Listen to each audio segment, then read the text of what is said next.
This podcast is part of the It Was a Thing on TV podcast network. Hey guys, school doesn't start for a couple hours. What are you doing here? Would you believe early American history? No, I don't. Nobody comes to school early. Unless they have to use a computer for a very special assignment. So why didn't you say so in the first place? What do you know about potatoes, Milo? Potatoes go with everything. You can boil them, bake them, fry them, fillet them. They're the food of the 90s. See? What else do you know about potatoes? We're right in the middle of National Potato Month. Whoa! This is better than I thought. Thanks, Milo. Hey, don't mention it. Rest in peace to TK Carter. An anthology on the bad, the short-lived and forgotten shows and events in television history. You are listening to It Was a Thing on TV. Time is up. You ran into trouble. Episode 604, submission 226 Bravo. Blacke's Magic. Blacke's Magic aired on NBC from January 5th to May 7th of 1986 for a total of 13 episodes.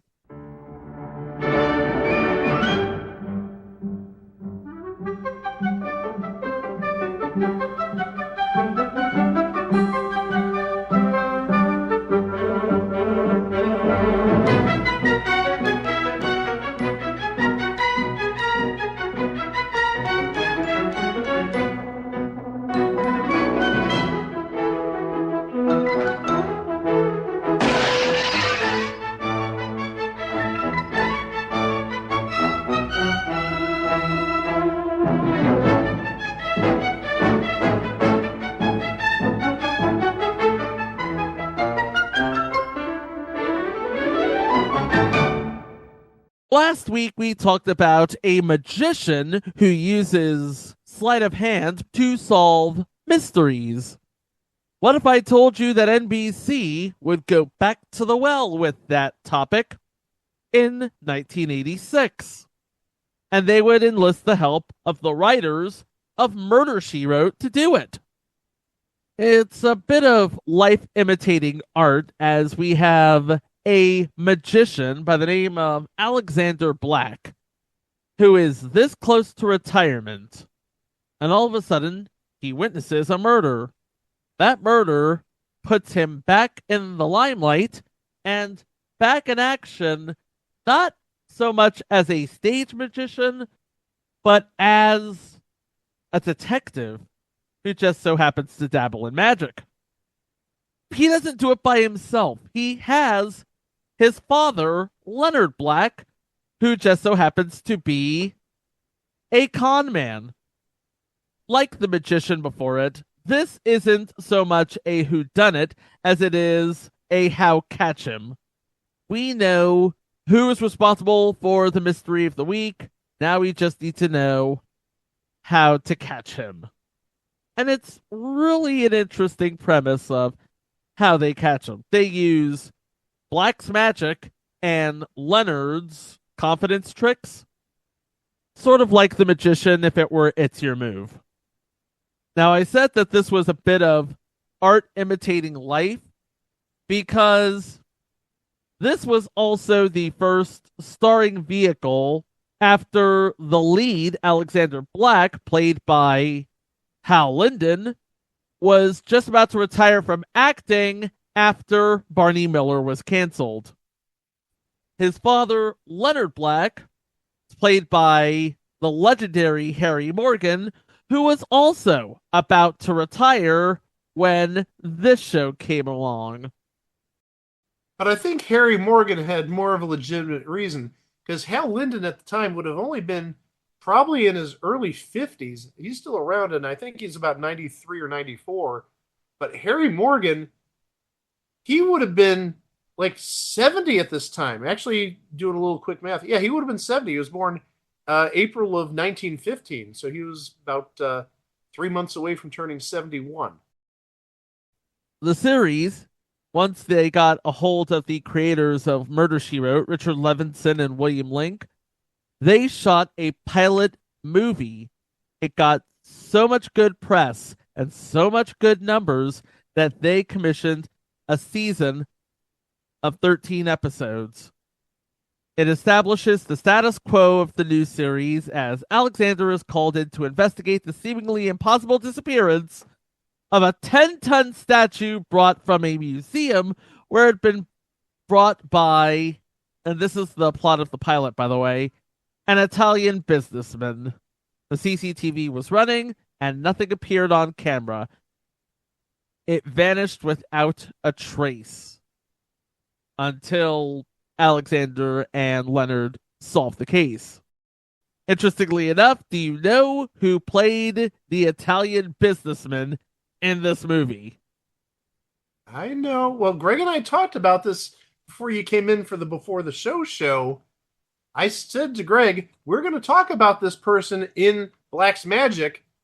We're talking about Cesar Romero.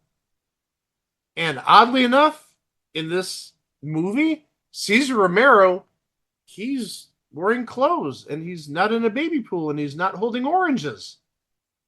If you know what I posted on social media, specifically Facebook, and what Greg posted on Instagram and Threads, you know what we're talking about. That's the pilot. The movie there was two different sort of movies. One of them functioned as the pilot to get the show on the air. The other one was, well, Cesar Romero and a 10-ton statue. The only two principals in the cast are Hal Linden, fresh off of Barney Miller, and Harry Morgan, late of Dragnet and MASH. Somebody had to take the focus off of McLean Stevenson while he was getting into hijinks. While his plane was getting shot down over Korea. I'm sorry, shouldn't spoil it. You know, people may not have seen that third season finale. Sorry. There were no survivors. You have two legends of the small screen on this show, and you would think it would be poised for success. And in a way it was, but not in the way it was intended. And more on that. But first, let's go to the episode guide. Episode 0. And that's what it has. Episode 0. Breathing Room. Alexander Black is a magician who, after having a near-death experience, retires. But when his plans for retirement turn out not as he expected, he goes to a magician's convention where a fellow magician is attempting a dangerous stunt, being placed in a coffin and being submerged underwater. When he's brought up, the man is dead, but not from drowning. He was shot. Alex helps the police find out what happened. Some of the names in this episode are just absolutely amazing. Playing Andrea Starr, former Bond girl Maud Adams. Playing Evan Llewellyn, legendary magician and actor, almost an It Was a Thing Hall of Famer, Carl Ballantine. There is no almost. He is a Hall of Famer. And we talked about him last week on The Magician, I do believe. Or at least reference to him. And then as Dr. Andrew McCoy, Jack Bannon. Jack Bannon of Little Big Man, LA Heat, and Hard Vice. And happens to be the husband of Ellen Travolta at the time. So if you wanted to bring up Joni versus Chachi. Joni versus Chachi! Yes! That's what we need. We need them to go to a UFC match, get in the octagon, and beat the ever-living stink out of each other. Yes, Joni versus Chachi. I love it. There is more. Michael Angelo. That's his name. Michael Angelo. Played by... What? Hold on. One of the Teenage Mutant Ninja Turtles was in this show? A year before the Turtles were actually a thing. Well, they were a comic book at the time, but yeah, a year before the cartoon, you had Michael Angelo in this pilot? Was he eating pizza and partying all the time with his nunchucks? Probably. He was probably eating pizza with Eddie Mecca. Hey, best slice in the city. I got it right here. Hey. Anyway, playing Michael Angelo, Joseph Cali. Talked about him in today's FBI. Oh, we have a couple more names. Playing Edgar Sheridan, somebody we've talked about quite a bit, David Huddleston. We're talking about the Big Lebowski. That's right. He was Santa Claus in Santa Claus the movie. And he was in the poker game in Super Train. He may be somebody on the cusp of the Hall of Fame. But again, more names. Playing Lieutenant Ted Burns is Mark Shera. You might remember him from SWAT back in the 70s. But also, he was on the last 4 seasons, I think, of Barnaby Jones. He played Jedediah Jones, J.R. Jones, Barnaby Jones's nephew. But there's even another name beyond that, believe it or not. Playing just an older woman. No name, and this person deserves a name to say the least. Jean Vanderpill, the voice of Wilma Flintstone. From that pilot, we get an order for more episodes. And it starts with episode 1, 10 Tons of Trouble.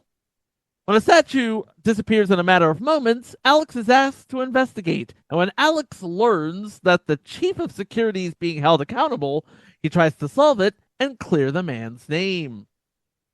This was the episode with Cesar Romero as Eduardo Tozzi, the Italian businessman who commissioned the statue to come to America.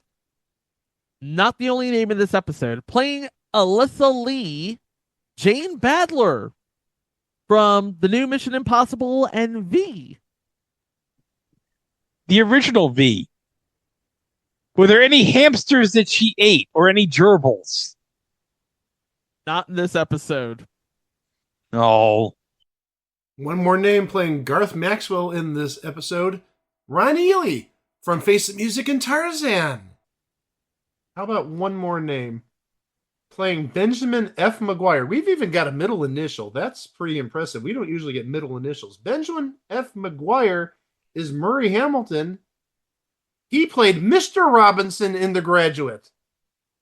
So he was the husband of the person that Dustin Hoffman tried seducing, Mrs. Robinson.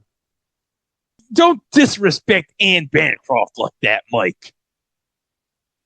How did I disrespect her? You didn't even mention who Mrs. Robinson was. Well, partially because on the tip of my tongue I wanted to say Anne Margaret, but I knew that was the wrong answer. It was Anne Bancroft, not Anne Margaret. Anne Margaret would be a very interesting Mrs. Robinson, given she would have probably been, what, about 27 at the time? She was very young. Episode 2, Knave of Diamonds, Ace of Hearts. Alex is approached by a man who wants to prove that his vault is not impenetrable as it is claimed to be. Alex turns down the offer, but he comes up with a plan, which Leonard decides to do while Alex is out of town. The next day, valuable gems which were taken from the vault are reported missing. When the police arrive, Leonard offers to show where they are. And when they open the vault, they find the man dead and the gems which Leonard left after taking them out of the vault gone. When Alex returns, he bails Leonard out and they go on the run and try to find out what happened. Playing Claudia Barron, the late great Pat Crowley from Please Don't Eat the Daisies, the TV version. Playing Maxwell Merrill, George DiCenzo. I'm pretty sure we talked about him before. I just do not remember where, but he is fairly known around these parts. He was Sam Baines in Back to the Future. And he was also the voice of many characters on both He-Man and She-Ra. He was in the holiday special? Wait, He was is that the big revelation? I'm pretty sure we talked about him on something else, but yeah, he was in the holiday special. Oh, Lorraine Baines' daddy was in the holiday special with the dildo copter. I see where else. I can't top the dildo copter, but that's where I was going. I think I know where you remember him, Chico. Where was that? Hulk Hogan's Rockin' Wrestling, he was the voice of Captain Lou Albano. Holy Also- shit! Hold on. Wait. Lorraine Baines' daddy in Back to the Future voiced Captain Lou Albano. This is an amazing discovery. Is it really? Because we knew about Rockin' Wrestling whenever we covered it like 3 years ago. I don't think we mentioned the Back to the Future part with him. We didn't know that Lorraine Baines' daddy and Marty's grandpa, by, extension, was Captain Lou in Rockin' Wrestling. I want to picture in my head Captain Lou Albano saying, "Who the hell is John F. Kennedy?" Also, I know how Chico pronounced his name. I don't think it's DiCenzo. I think it's DiCenzo. I grew up with a number of DiCenzos, and that's how they pronounce the name. They don't put the hard C sound like the Italian C on there. Maybe it's just Americanized as DiCenzo, but regardless, you know who he is. He was Captain Lou Albano in Hulk Hogan's Rockin' Wrestling. That's all you need to know. And Lorraine Baines' dad, Back to the Future. But hold on a second. You thought that me pronouncing last names was terrible. Yeah. Somebody whose last name I can pronounce, playing Lieutenant Calder, Paul Winfield. Speaking of famous daddies named Baines, he was Harriet Winslow's daddy on Family Matters. He was also Captain Tyrell in Star Trek II, The Wrath of Khan. And I know he was also in The Terminator. And also he was the voice of the Don King caricature in that one episode of The Simpsons with Dredrick Tatum, where he fought Homer. Moving on to episode 3, The Revenge of the Esperanza. Leonard Blacke is recruiting investors to finance a group of young treasure hunters in search for an old sunken galleon. Playing, presumably one of the young adventurers, Paul Thompson, guy by the name of Lee McCloskey, who was in episodes of Deep Space Nine, Voyager, and... Was it in Dallas? Yes. And we also talked about it in every guest star on Hotel, I believe. And playing Mrs. Sneed, Betsy Palmer. That's right. Jason Voorhees' mommy. And to an older crowd, she was a panelist for a very long time on the original I've Got a Secret. Perhaps the biggest name, I believe, some relation to Mrs. Sneed. I believe her husband or her son, but playing Harry Sneed, Richard Sanders from WKRP. Now I'm going to disagree with you about the biggest name because I think Betsy Palmer is the biggest name, but I think Richard Sanders is probably like the 5th biggest name in this episode. I would say he's above Lee McCloskey, whoever the heck he is. But no, there's like 2 names that you're missing that are much bigger than Richard Sanders. Playing Eric Wilson, how about Willie Ames from Charles in Charge and Bible Man? But also playing Marianne Thompson in this episode, how about Priscilla Barnes? From Three's Company, yeah. So if I were betting dollars to donuts, those 3 are your adventurers: Willie Ames, Priscilla Barnes, and Lee McCloskey. Well, either that or 3 people that have never been in Greg's kitchen. Episode 4, Death Goes to the Movies. Alex Black is working as plot advisor in a movie production when the producer is killed in the studio. We have, as Hal Rehnquist, Frank Bonner from WKRP. Herb Tarlick. But let's not forget, guys, he sold Henry a new refrigerator that led to him throwing out the old refrigerator that led to Sherry being stuck in the refrigerator. So it's his fault. It is his fault. As Douglas Shane, Monty Markham, Buddy Cross, Morgan Stevens, and perhaps the biggest name, playing Lainey Ward, Tina Louise. And another name playing Drew Peter. Oh gosh, that's not a good name. Drew Peterson. That's a very notorious name in the last 20 or so years. But playing Drew Peterson in this episode is Daryl Anderson. You would remember him as Animal on Lou Grant. And also, back in the 70s and early 80s, did a number of game shows, did Match Game quite a bit. I think he did a little bit of Password Plus. He did Crosswits. He's a name from about 45 to 50 years ago. And Monty Markham, we should mention, we talked about him not terribly long ago. He was the new Perry Mason. And also Mark Scherz in this episode again as Lieutenant Ted Burns. So we got a lot of names. Needless to say, this is pretty deep with the cast. One final name of note in this episode, playing Ryan Desmond, is Roscoe Lee Brown. He played Saunders on Soap. He was the butler who replaced Benson. He's also done so much other stuff. Episode 5, Vanishing Act. Stuck in a small town, Alexander and Leonard get caught up in the mystery of lights in the night sky, which may be more than anybody suspects. Playing Rustin in this episode, Dick Butkus. Legendary football player, legendary commentator, legendary barkeep on My Two Dads. I want to see how you're going to incorporate legendary and My Two Dads. Okay, maybe not legendary barkeep, but I'll give you credit for the attempt there. How about high school basketball coach K in Hang Time? Is he legendary enough for that? Probably not. I think of him more on My Two Dads than anything else. Yeah. Okay. But he did act alongside Reggie Theus, who, as we all know, was treated. No, he didn't. Oh, He never. What? Yeah, Reggie Theus was the original coach on Hang Time. Oh. Dick Butkus's character replaced him. Oh, I didn't realize that. Okay. Apparently he got a job as a commentator on TNT or some nonsense. Oh, well.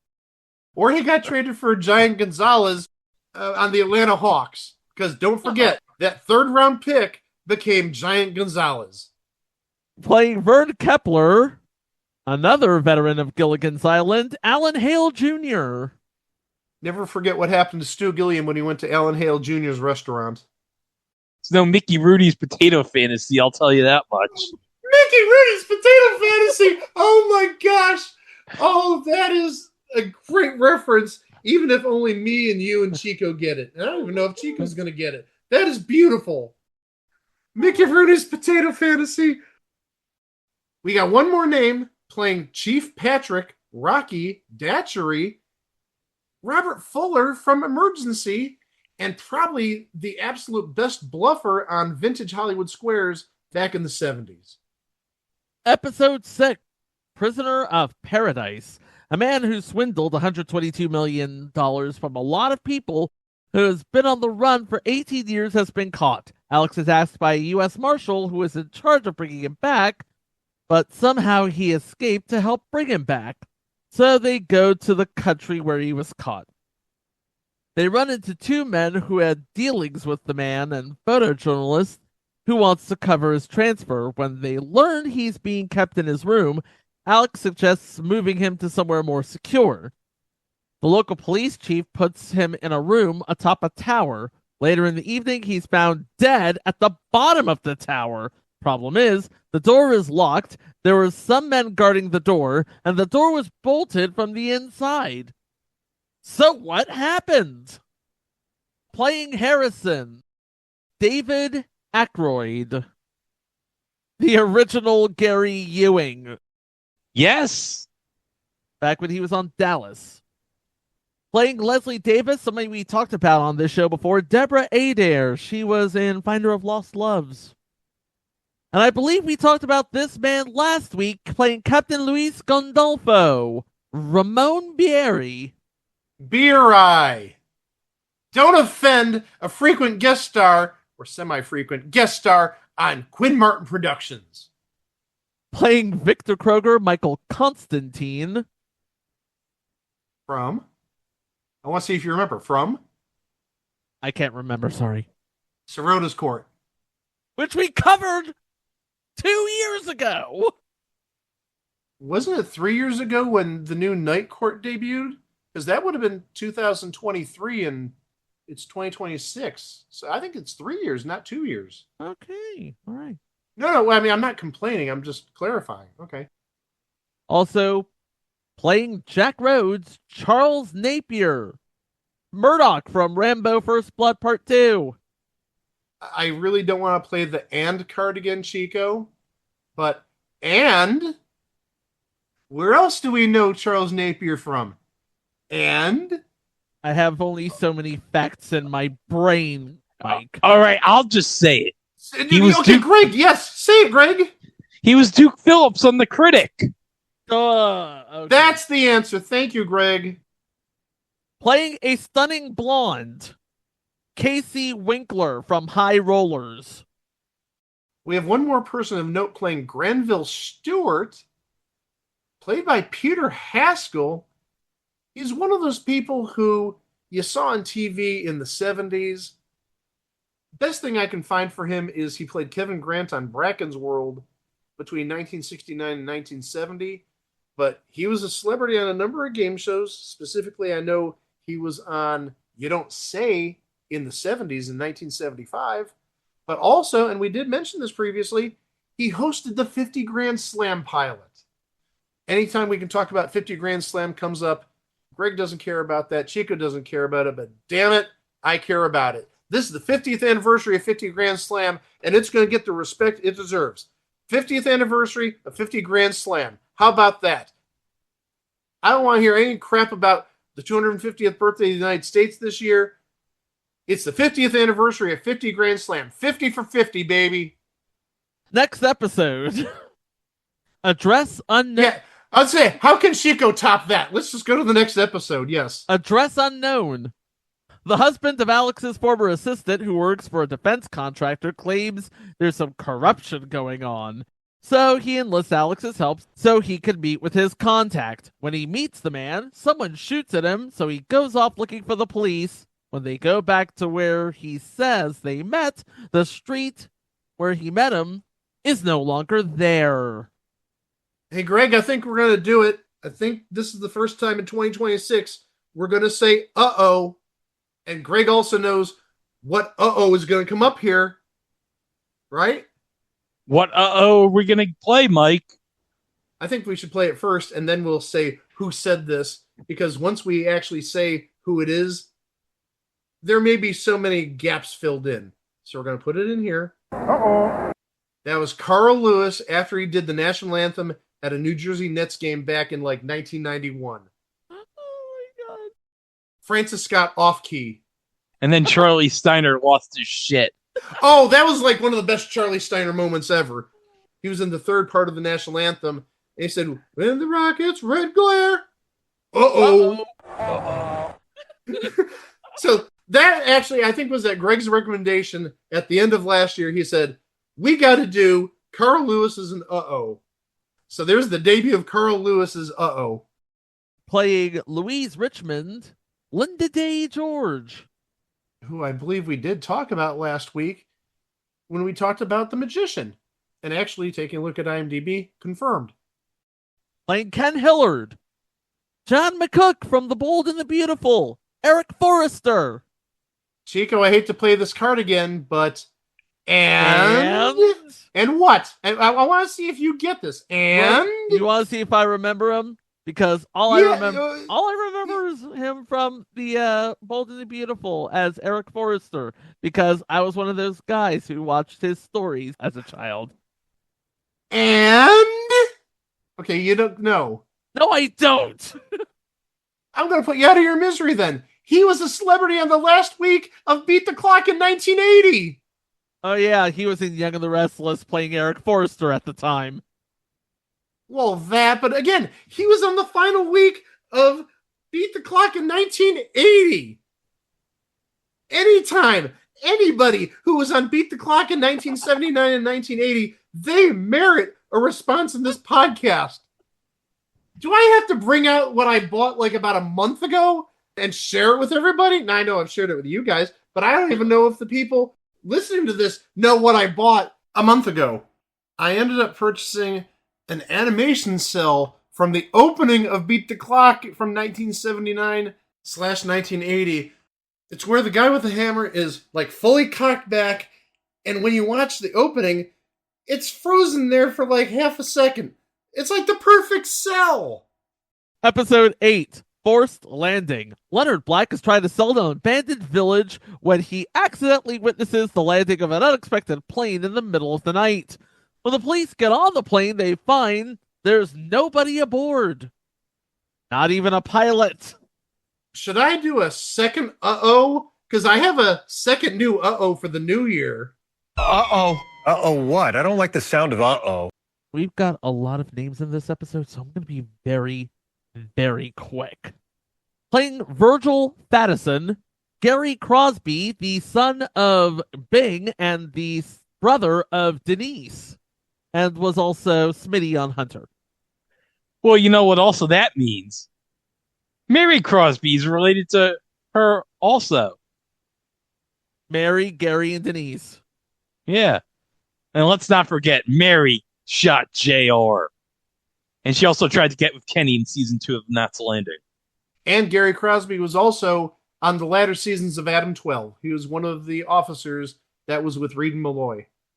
Playing Evan Jordan, Linda Kelsey from Day by Day, who on that show played the wife of Doug Sheehan, who was also on Knots Landing. And we mentioned a couple of weeks ago he was in a season 1 episode of Cheers, which was an amazing discovery I made. Playing Chuck Dorsey, Bobby Sherman, Teen Idol. Let's not forget he had a great layover for Pam on Flying High. Playing Sheriff John Tallman, not his first role in law enforcement, and reuniting him with Hal Linden, Gregory Sierra. Chano from Barney Miller. Well, and also he played that neighbor to Sanford on Sanford and Son. Playing Dwayne Moosey Dryer from Kids Incorporated. The characters' names are Tom Olmsted and Seymour Bendel. They are played by John Shuck and Richard B. Schull.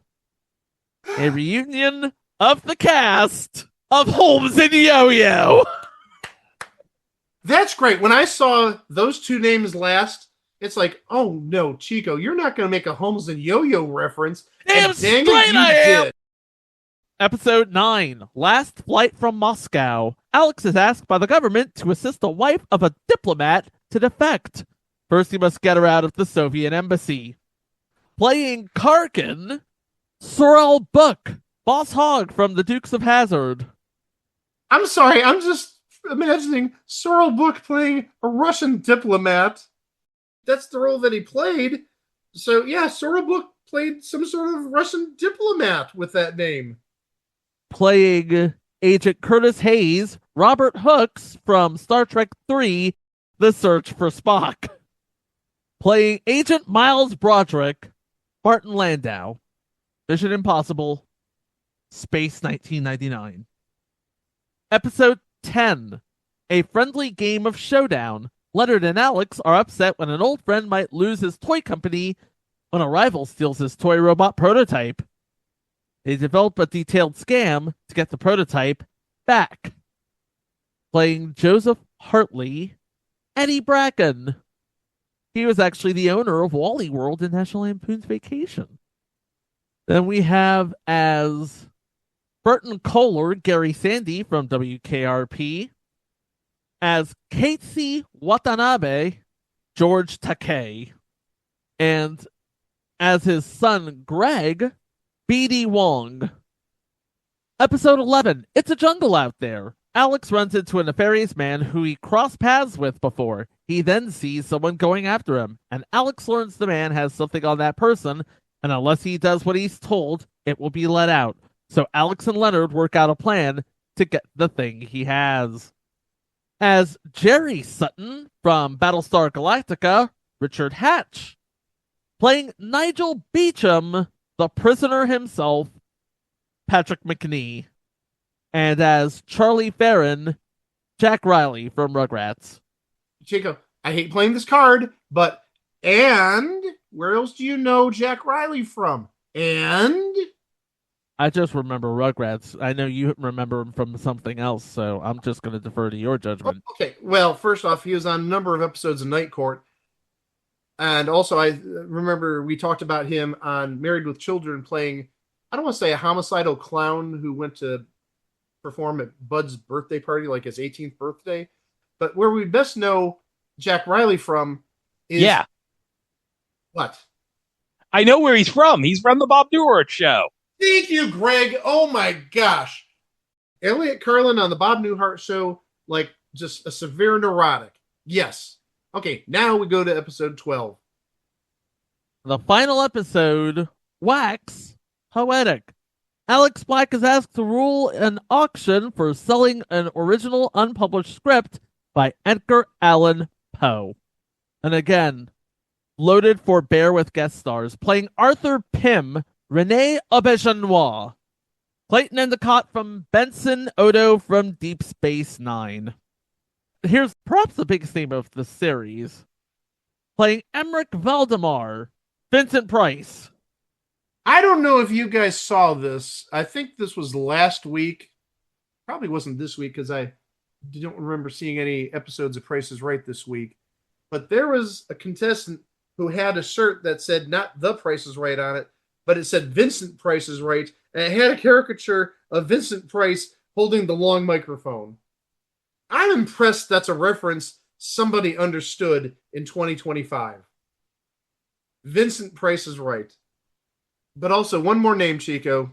And again, maybe not the biggest of names, but playing Grace in this episode is Betty Garrett. We've talked about her in the past. We talked about her on Mr. Merlin. She was Edna Babish DeFazio on Laverne and Shirley. And also, since we haven't done this year, she had a card in the Americana series. I think it was series 2. And I've got it somewhere in my collection. Not a fabric card or an autograph. Just a card of Betty Garrett. That is the show. NBC put it on the slot that was occupied by previous entry Helltown. And, believe it or not, it did better than the previous occupant. In fact, the premiere night, the show was 14 out of 64. Actually, that was the Sunday preview. And the actual slot on Wednesday night at 9, it did pretty well for itself, 20 out of 51. But it wouldn't get out of its sort of mid-range there. Because I believe the highest it ranked was that 20. The lowest it ranked was a 46 out of 67 for week 3. What did you say? 40. Damn it.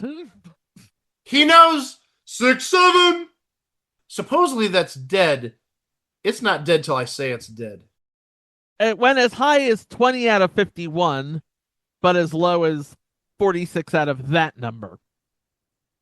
Oh, now we're not going to say that number. Really?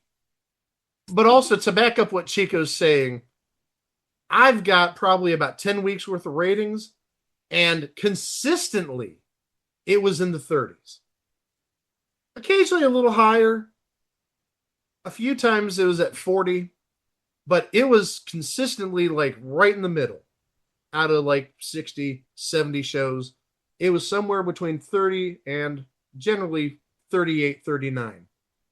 But also, I think, Chico, we do need to take a look at the schedule because that's going to explain why this show didn't get ratings. It shared the same sort of issues that Helltown faced, in that it was up against Crazy Like a Fox on CBS. No, it wasn't. Well, I've looked at multiple weeks. It was up against the first hour of a 2-hour movie. But the big one was on ABC. You're not beating Dynasty. Everybody wanted to see their Joan Collins and Linda Evans cat fights. And if I'm not mistaken, this is post Massacre at Moldavia. Finding a place for Black's magic was difficult, so they pretty much canceled Helltown, put Black's Magic in its place. Black's Magic did better than Helltown, but still, it earns the dubious honor of being the highest rated series of the season to not be renewed. It failed to carry over a majority of its audience from its lead-in, Highway to Heaven, and it failed to put a dent in the armor of Dynasty. Though Black's Magic did perform just as well as the series that followed it, which was St. Elsewhere. Now, a funny thing happened on the way to cancellation, though. I don't know if you remember this, but back in 1988, there was a bit of a writer's strike. So NBC went back to the well and rebroadcast this show.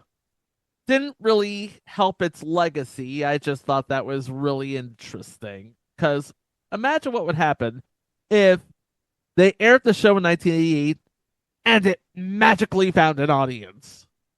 Well, I think we kind of talked about that last week with The Magician, because 3-year-old reruns of Dan August outperformed The Magician. But also at the same time, there was no writer's strike. When we're talking about Dan August in 1973, that had Burt Reynolds, and Burt Reynolds was a pretty big thing in terms of movies in 1972 and 73, specifically Deliverance. Kind of felt like this show was produced with old-time Hollywood in mind, from its writing to its characters to its production to the guest stars, even to the chemistry between Hal Linden and Harry Morgan. Which, if you're a big fan of old-time Hollywood, good for you. By the way, if you are a big fan of old-time Hollywood, the show was never given a proper home release, but episodes do exist on YouTube. I suggest you go take a look because they're actually quite good. I concur. I remember seeing this back in the day and enjoying it. And for a 10-year-old to be saying that, that's pretty darn amazing. Sorry, I didn't watch Dynasty as a little kid. There you have it. Black's Magic. It was pretty smart for its age. Also, in a way, timeless. But like many of the How Catch'ems before it, it's disappeared into the ether of things on TV. You can find us at our website, itwasathingontv.com, on Facebook at It Was a Thing on TV Podcast, and elsewhere at It Was a Thing on TV. You can find us on any podcast player, and we're also on YouTube, where you can subscribe to our channel to keep up to date with our releases, including what's coming up next time. I'm not even joking about this, guys. I think the episode we're going to do next week may be longer than the show's run. Somehow we're going to cover a show that ran for 1 hour in terms of episode lengths, in terms of actual airtime. I'm sure our episode may last longer than an hour. That might actually be kind of miraculous. A series that only aired in total for 1 hour, and our episode conceivably could be longer than that. I don't want to give away too much, but if you know what series in television history only lasted 1 or 2 episodes, or maybe a better way of saying it, 1 episode and a half-hour apology, you know what we're talking about. So get ready to stick your head through a picture next week right here at It Was a Thing on TV. Thank you for listening. Be safe, be kind to each other, and come back to see if you're in the picture next week. Wow! Okay, now you've got 500. That means you'll be playing for at least 10 times that, or $5,000 by matching one of our celebrities head-to-head. Double that if you get a lucky spin on the prize wheel. Let's bring in the star wheel. Okay. All right. Take a hike up there. It's magic. All